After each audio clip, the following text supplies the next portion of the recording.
Hi guys, how's it going? I thought I'd give you a quick little rundown of the latest Total War 2 update. It's the Amethyst update, and it's going to change a few things in multiplayer, so I thought I'd better do a quick rundown so you know why, builds and units work differently on my channel. So the main thing it's brought in is this guy here, the Amethyst Wizard. So he's a wizard for Lord of Death, and he's going to be a new Empire Wizard, which is super cool. They're a really flexible faction already, and that's kind of what they master in, okay? They're the masters of none, but good at everything. So it only makes sense that they kind of, get a wizard for almost every lore. I would have it like this to kind of apply to the High Elves and Lizardmen eventually, as things move forward with the game, because Lizardmen are the ones originally who taught High Elves how to do magic, and I believe the Elves were the ones who taught humans, so it only makes sense that they know all the laws of magic themselves. So very cool. I mean, he looks very evil and creepy, but he is fine for the good guys with his the super villain beard right there. But this scythe is very cool, with the skulls and everything. So he's been quite cool. I haven't tried him out yet, so I can't really say what he's about. Now, there's a lot of little bug fixes. These are all mainly for campaign.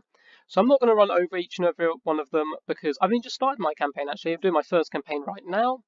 So I can't speak too much on this. However, Lore Master of Sotek over on his channel has done an in-depth breakdown of all these key points. So if you are interested in seeing what's changed in the game in a little bit more detail, there'll be a link in the description below. I think he's already in my descriptions anyway, so just find the Lore Master link, click on it, and you'll be able to find the video.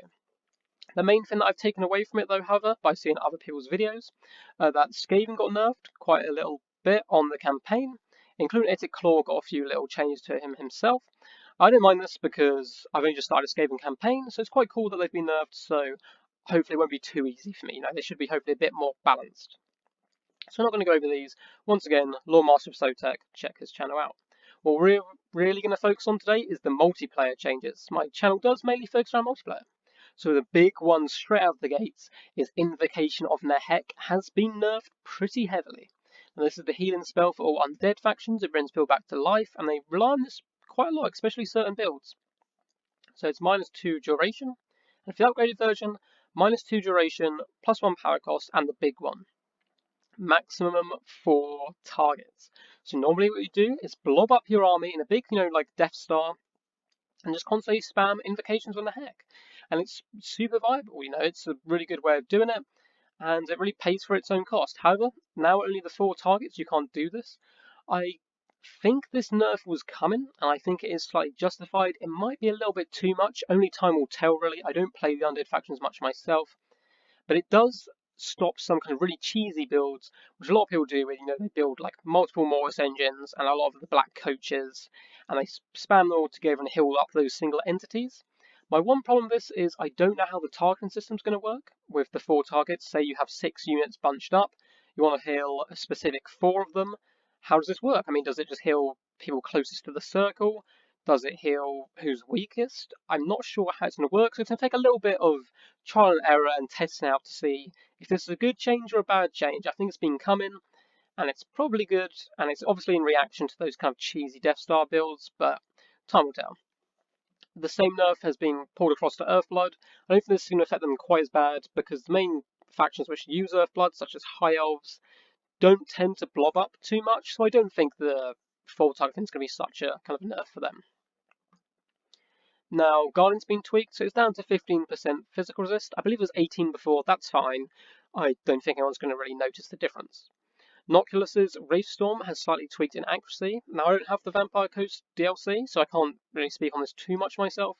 However, I have heard the spell's pretty damn accurate, so I'm assuming it's making it just slightly, a little bit less. Now, this is quite big here, which is the Brass Orb. So this Itic's Vortex spell that he can drop. It now has a wind-up time of 3 seconds. This, I think, is definitely needed. I mean, before you could drop it and it would instantly appear.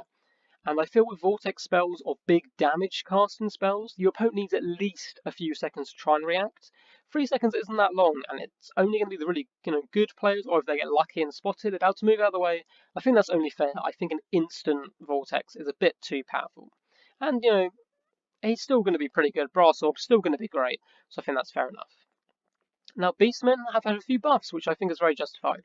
So Cygor has plus 800 health, and plus 35 base melee damage, and 15 AP melee damage. That's a lot of damage in general, and a lot of extra health. This is great, I think, because the Cygors, Not joke, but maybe it is. Maybe it's a little bit of a joke at the moment.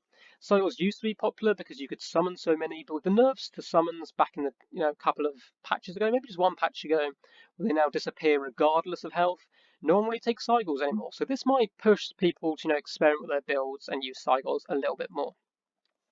Giants have equally been changed, with minus 15 base melee damage plus 15 AP. This is good. I mean, if they get picked off by cavalry, one heavy armored unit can't pin them down now for the whole game. They do a little, be able to punch back just a little bit more. So I think that's a good enough change. Ungor Spearman, unshielded, plus 4 leadership, minus 4 charge bonus. That's fine. I don't think there's going to be, too many complaints about that one. This one's a little strange to me. Cold Ones, all their units, Knights, Dread Knights, Chariots, including for the Lizard Men, minus 1 melee attack, minus 1 melee defense. Don't know if this was really necessary. I don't think anyone was abusing Cold Ones in any particular way.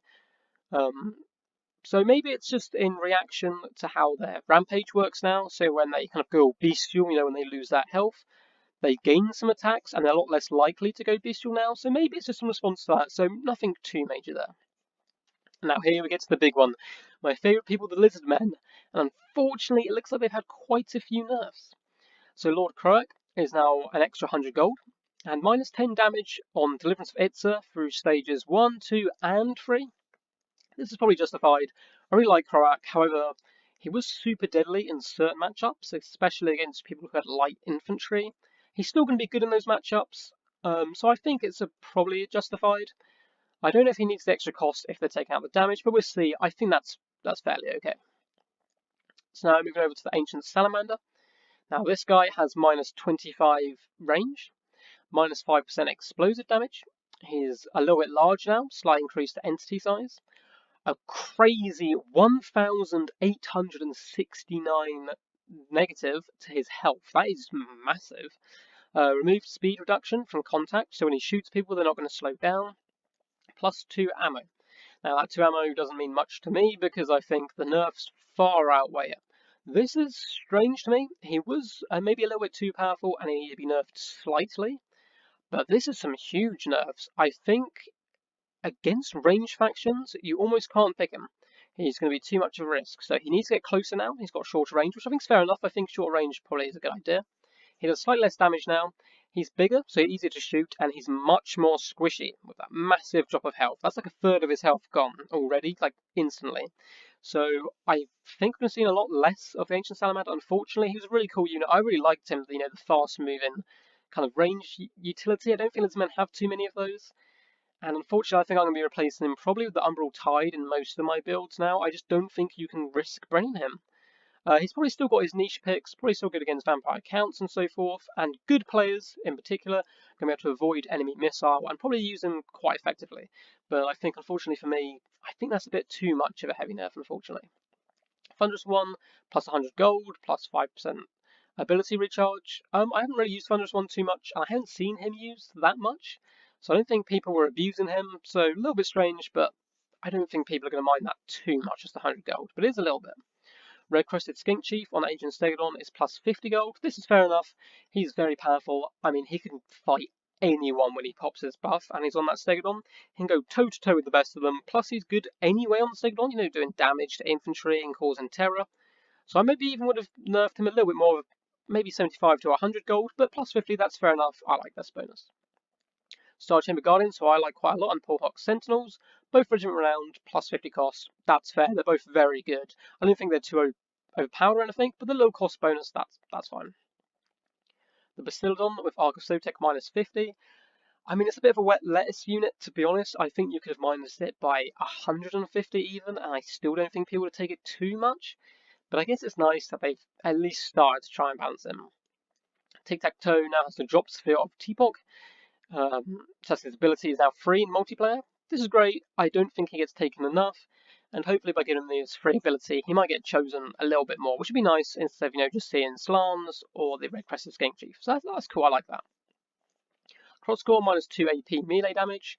Not sure why this was needed personally. I haven't seen anyone abusing Croc score, but I think that's not too much. They're still going to be good at doing their job, so nothing too scary there. This one I am a little disappointed with, which is the Horned Ones, which plus 100 cost, which if you want to take a few units, adds up. That's quite a lot of money, to add on. And I feel like the Horn ones were in a dark place for a very, very long time. Most of Total War Warhammer 2's reign, they've been unpickable because they were very expensive anyway. And the Rampage, you couldn't afford to risk them. You know, your enemy would shoot them, make them rampage, they'd run into spearmen, and they're just dead. Now with the changes to Rampage, we're seeing a lot more of them, which is great. And they're actually being able to be used effectively. You know, Rampage now doesn't happen until they're almost dead anyway, and then it gives them a buff. So 100 cost, I think, is a little much. Maybe they could have plussed by 25 or 50. A little disappointed with that. I think the players who made Horned ones work, were in their dark place, can still use them, and they still work. But it's going to put off new players using them, so I'm a little bit disappointed with that one. So overall with Lizmen, I think almost all of these are justified. I just think the Salamander's been nerfed quite a bit too heavily, and Horn ones, I don't know if that was necessary. Now we've all expected this one, the Warplock Jezzails. We got +1 reload time and -3 melee defense. I think probably a cost increase. The Regiment Renowned version is still needed. They're super powerful, but I like this. If they get picked off, you know, picked into combat, they're even easier to kill now.